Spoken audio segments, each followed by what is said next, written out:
ever since I was a kid, running around naked in the river like a tiny idiot. And through all the ridiculous stuff I've seen in video games and movies, I'd never seen anyone as ridiculously dangerous as this guy. Armed with nothing but some scrap metal pipes, he assembled dozens of powerful homemade guns in mere seconds. He feared no one. Anyone who charged at him got their head blown open. Talk about efficiency. He could cleanly take one out in minutes, single-handedly wiping out an entire hit squad. If he was in a horror movie, he'd be the final boss. But strangely, this gang seemed blind. They recklessly went after his soon-to-be bride and showed no mercy. So, what will his path of vengeance look like? Just how terrifying is this gun god? Come witness this action blockbuster for yourselves. This film is currently setting box office records worldwide. It's so popular, even the president personally went to the theater to watch it. The movie is called The 10,000 Stars Heist. Our story begins with a little boy named Lin Bao. At age 5, Lin Bao saw his grandfather killed by a wild boar.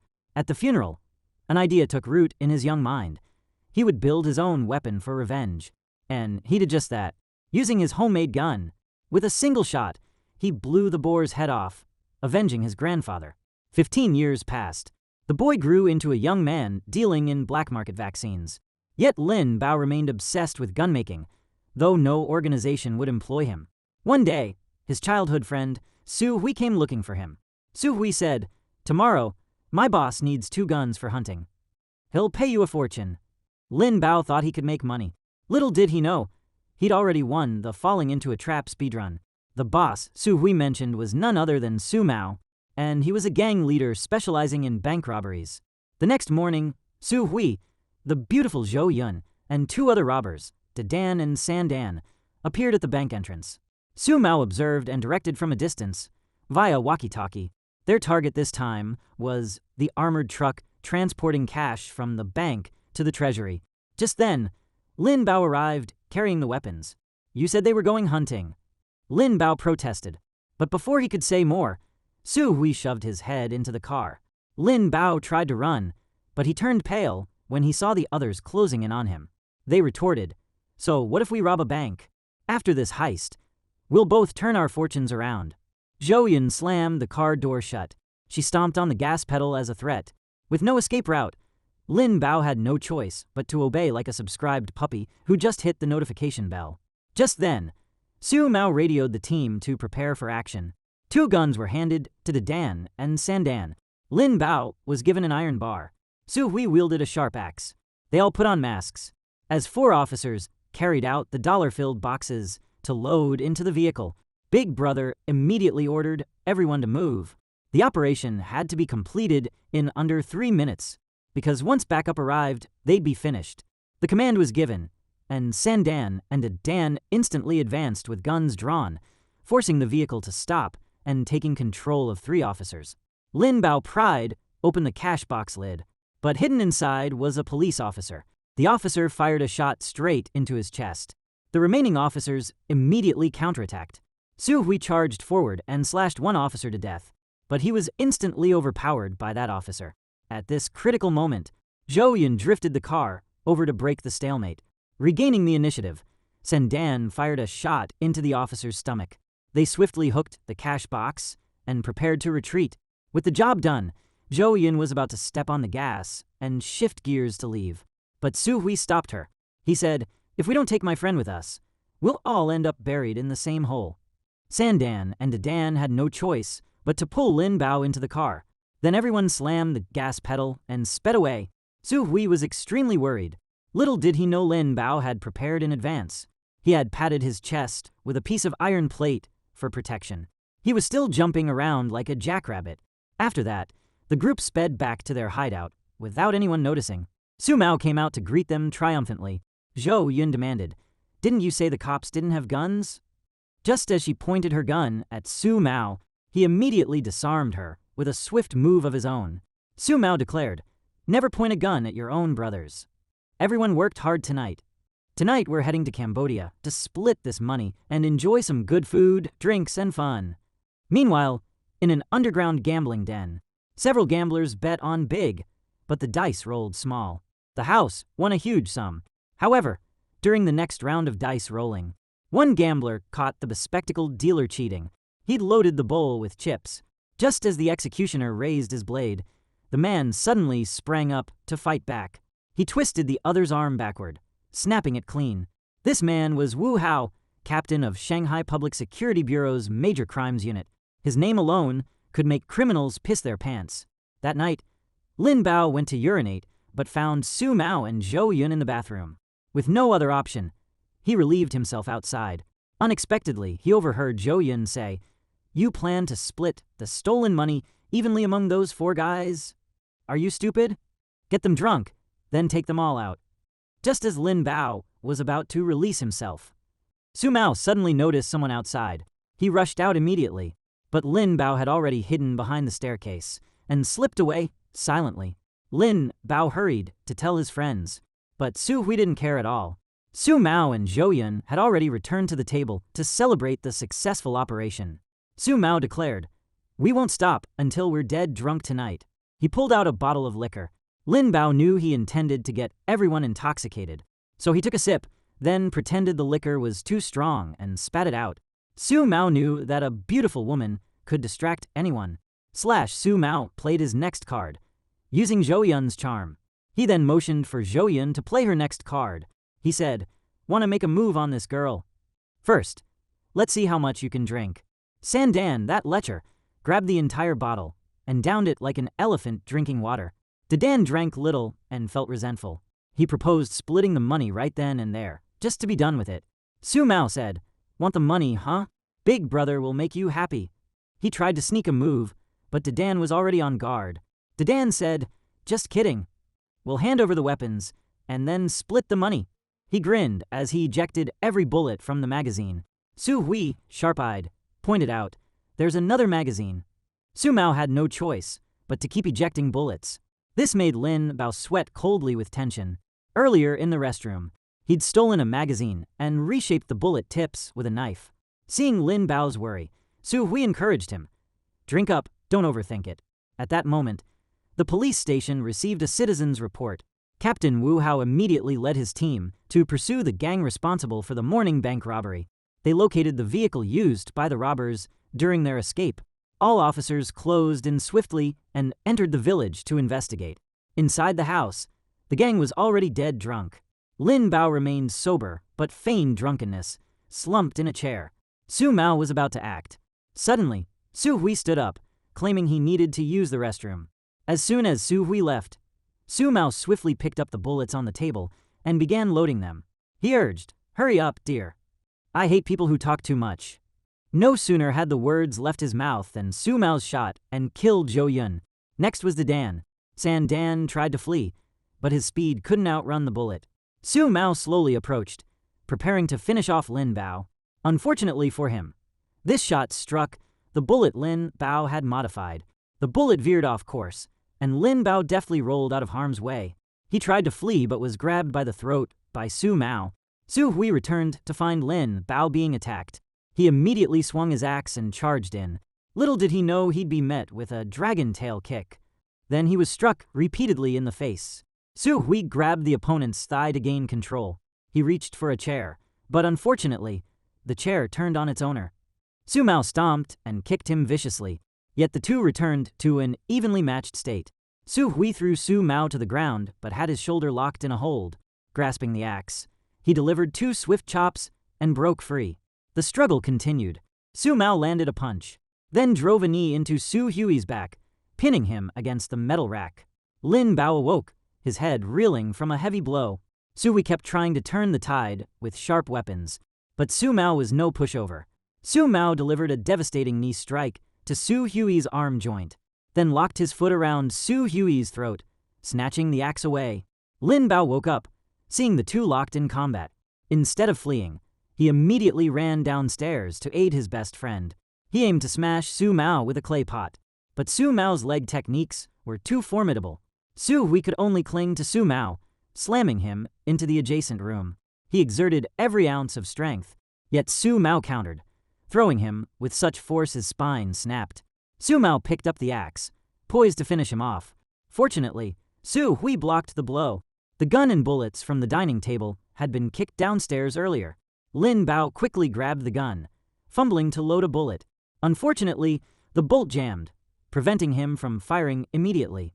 After slashing Su Hui's neck, Su Mao lunged at Lin Bao, intending to make him and his best friend die on the same day, month, and year. Fortunately, the gun finally fired.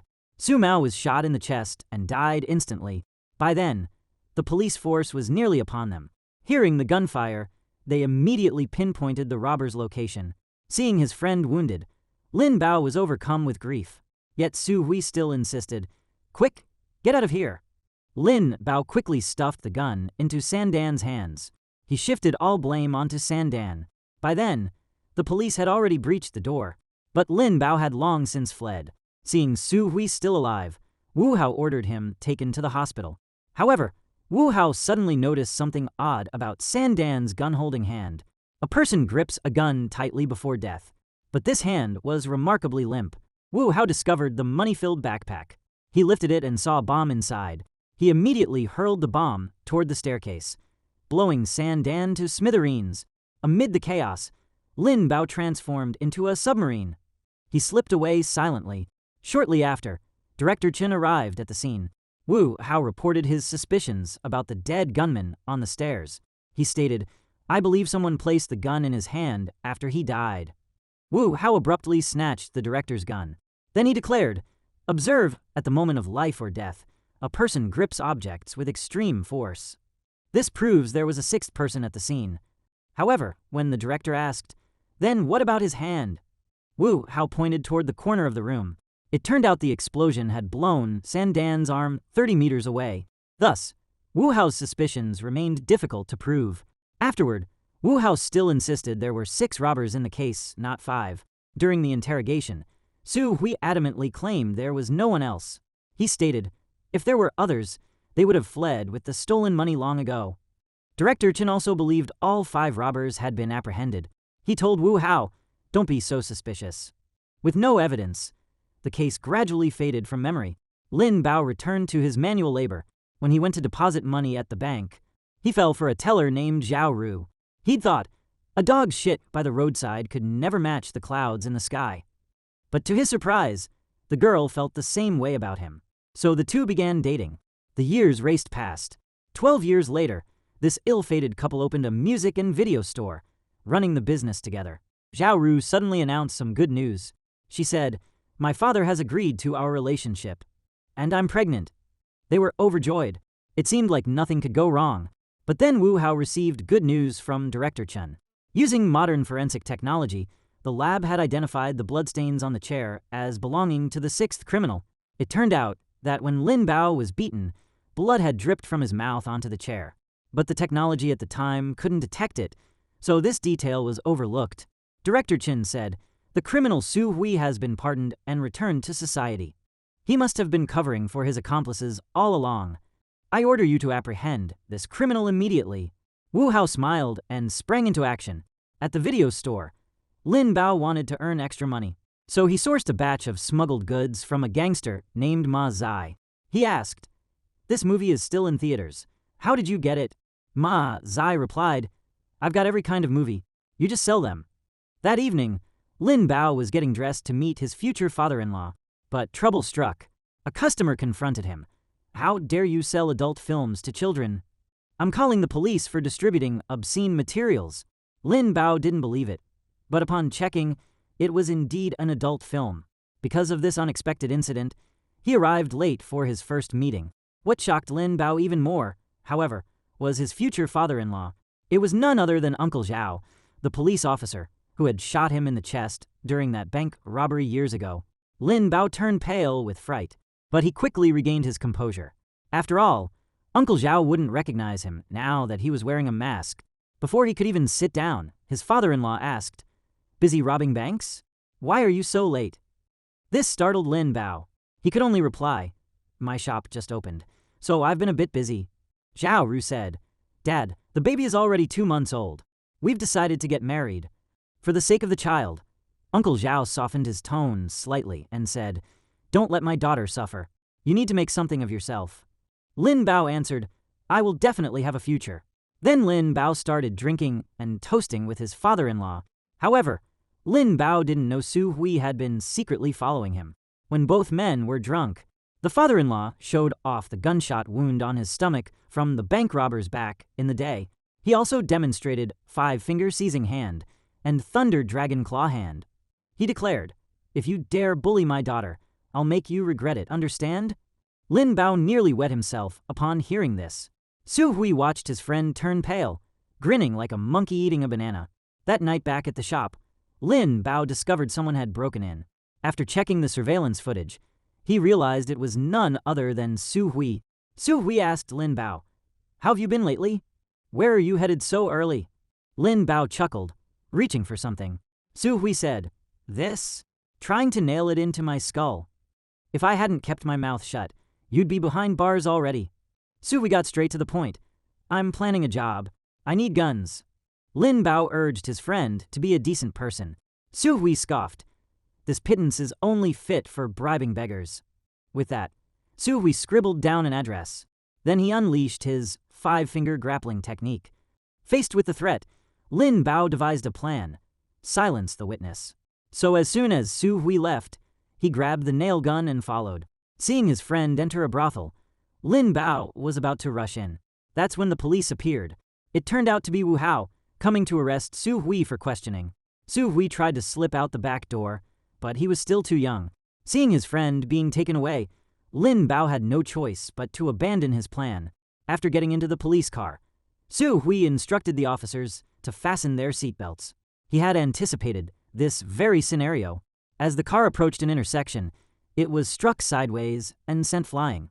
It turned out to be Su Hui's two former cellmates who had rushed to rescue him. Meanwhile, Lin Bao had just returned to his shop when police burst in and informed him he was under arrest for distributing obscene materials.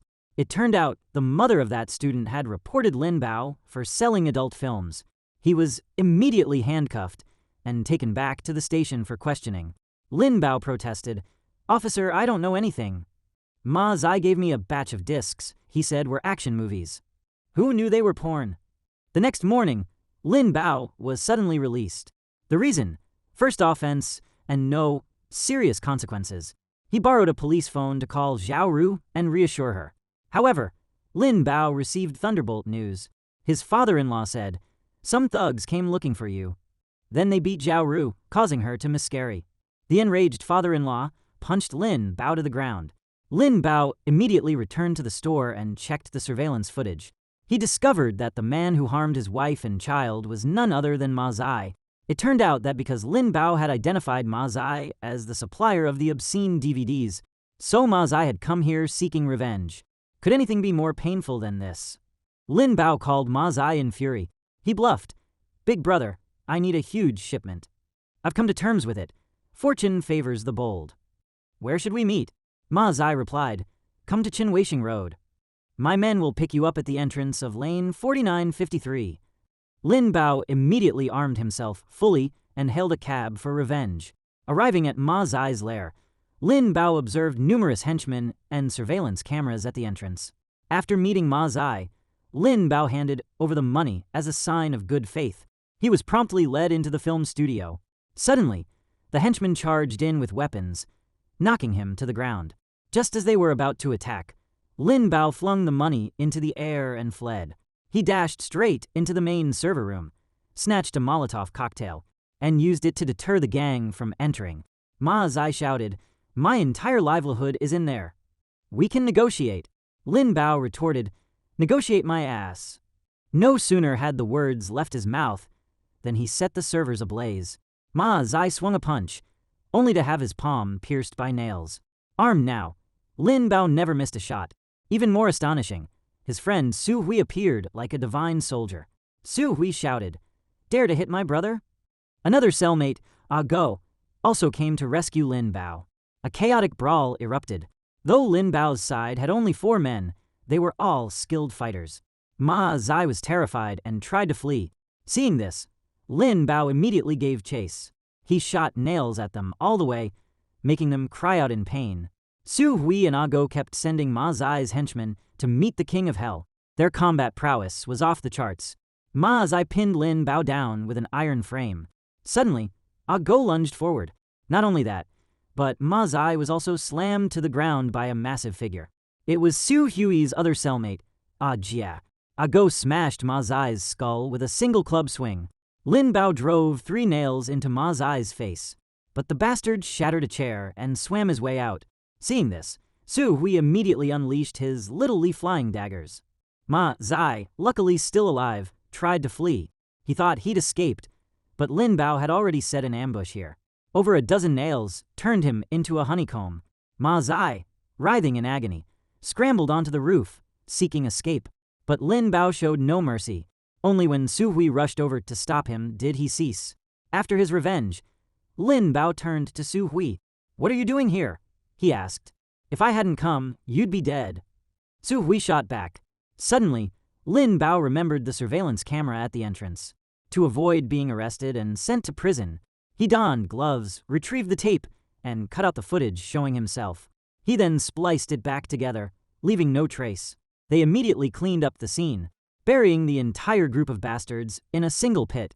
Su Hui asked, "Do you see clearly now? Everyone used to bully you. Even your father-in-law looked down on you, treating you like trash. All because of money. Understand?" Embittered by his loss, and with his hands already dirty, Lin Bao finally gave in. He decided to join Su Hui's plan. The next morning, Wu Hao reported to the chief. He had issued a province-wide manhunt for the criminal Su Hui. He said, "We'll get good news soon from those public surveillance cameras." Sure enough, shortly after, someone came forward with a tip. Police swiftly closed in on the room where Su Hui was supposedly hiding. But when they stormed in, it was empty. Only a plate of still-warm chicken rice remained. It turned out Su Hui, cunning as ever, had anticipated this move. He deliberately lured the police to search his place while choosing the opposite house as his hideout. It was a classic case of hide in plain sight, because the most dangerous place is often the safest. The police would never suspect a criminal would choose a place just searched as their base. Lin Bao guided his brothers in crafting top-tier firearms. Additionally, they made bombs and smoke grenades using Hanoi beer cans. To practice marksmanship and test the weapons, Lin Bao chose an auspicious day, a shop opening, while fireworks erupted below in celebration. The brothers above opened fire. Indeed, Lin Bao's gunmaking skills were nothing short of divine. Each weapon possessed astonishing power, rivaling those manufactured by the Ministry of Defense's armory, especially Su Hui's double-barreled pistol. That thing wasn't a pistol, it was a pocket delete button. Lin Bao even gave him 2 special bullets, instructing him to use them only in emergencies. When it came time to formulate the operation plan, after careful consideration, Lin Bao selected a dam as the target location. This spot was on the cash-in-transit route. No surveillance cameras, and plenty of concealed corners. After seizing the money, they would immediately retreat to their hideout. Once the dust settled, they'd escape by sea. Later, Ah Jia and Ah Go killed a fisherman and seized his boat. Everything was ready. The day of the bank cash-in-transit arrived. Lin Bao never imagined one of the 3 police officers escorting the shipment would be his future father-in-law. The 4 brothers were in position. Lin Bao stood on a crane in the middle of the river, directing operations. The other 3 brothers lay in ambush inside a car by the roadside, ready to burst out and strike at any moment. The target appeared. Su Hui, Ah Go, and Ah Jia immediately followed. As the armored truck passed, they tailed it. Lin Bao reminded everyone. The goal was to steal the money, not kill anyone. Use smoke grenades, not explosives, to avoid casualties. Unfortunately, a passing water truck drenched them all like drowned rats. The labels on the beer cans were washed off, making it impossible to tell which was the smoke grenade.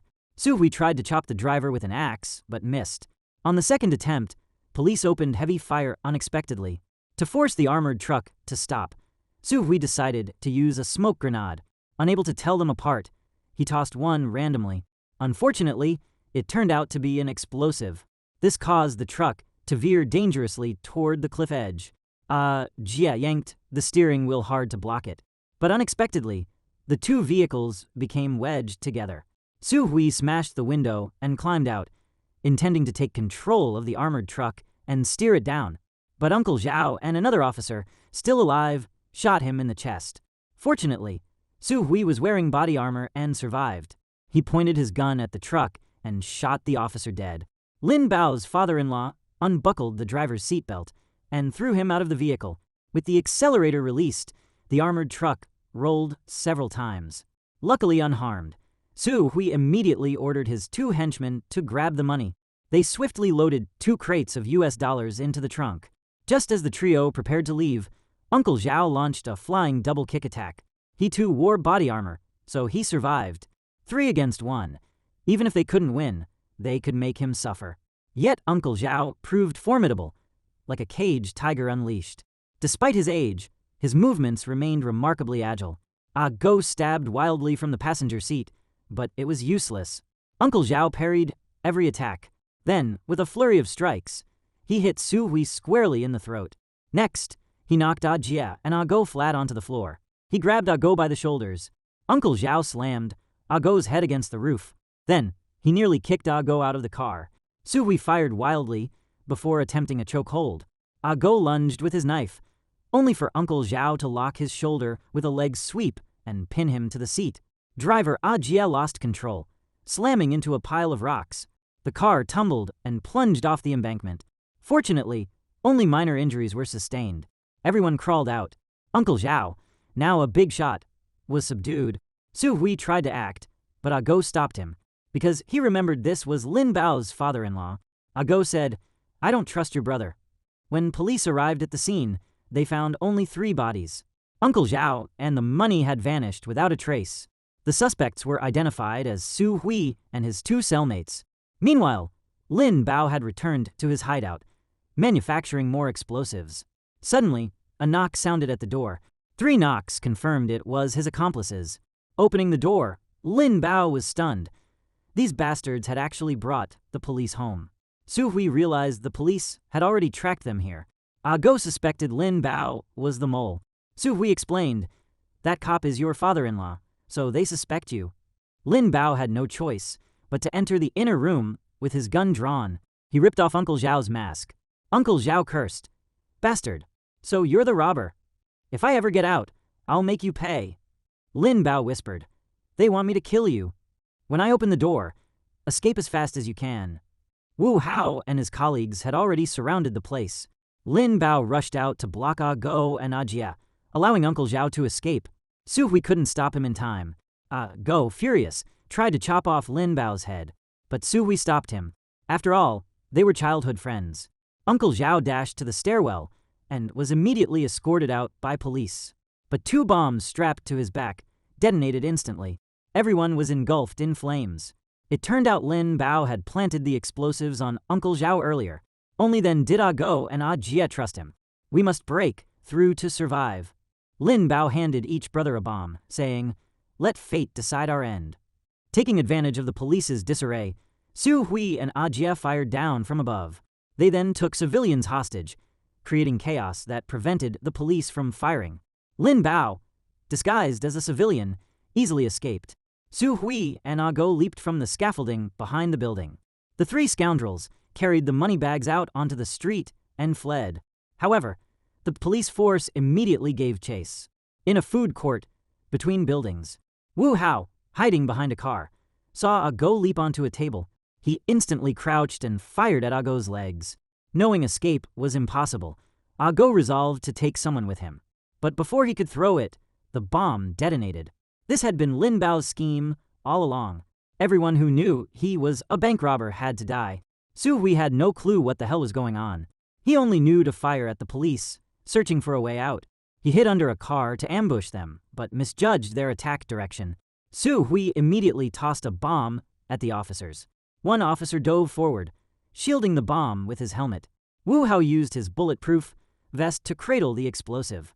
Seizing the moment, Su Hui fired another shot at the bus below, creating chaos. This created an opening for him and Jia to storm the upper vehicle. Wu Hao desperately tried to save the passengers on the bus. The blast severed one of his arms. Furious, Wu Hao immediately gave chase after the bus. But the doors were locked, and with Su Hui armed, he had to find another way. He leaped from the 2nd floor of the building, landing near the roof. Seeing this, Su Hui ordered Jia to swerve violently, trying to shake off Wu Hao. Su Hui grabbed a girl as a hostage and climbed back onto the 2nd floor. Wu Hao acted on instinct, tossing his walkie-talkie forward to distract them. He then lunged through the rear door and fired at the suspect's back. Just as Su Hui lowered his guard, Wu Hao struck back. At that moment, the accelerator stuck, trapping Jie and preventing him from stopping the vehicle. Su Hui abruptly drew his pistol. As they wrestled, the gun accidentally struck Jie driving below. The vehicle careened out of control, violently shaking Wu Hao out the window. Fortunately, his seatbelt pulled him back inside. Wu Hao immediately reported the multiple hostages to Director Chun. Police swiftly sought a solution, setting up roadblocks to force the bus to stop. Suddenly, Su Hui swung his axe again. The two continued their uneven fight. Despite Su Hui's weapon, Wu Hao proved formidable. Suddenly, a police truck appeared, pulling alongside the bus. Agents immediately breached the doors to rescue the hostages. Wu Hao kept grappling with Su Hui, holding him back. In a moment of distraction, he was hit by Su Hui's farewell elbow. Wu Hao grabbed his neck and pinned him against an iron pillar. Then a devastating elbow strike made him spit blood. Just as he was about to finish Su Hui off, the handsome guy in the white shirt was in danger. So Wu Hao prioritized helping him. Suddenly, Su Hui bit him and struck him hard with a fire extinguisher. Su Hui picked up the double-barreled pistol, but it was empty.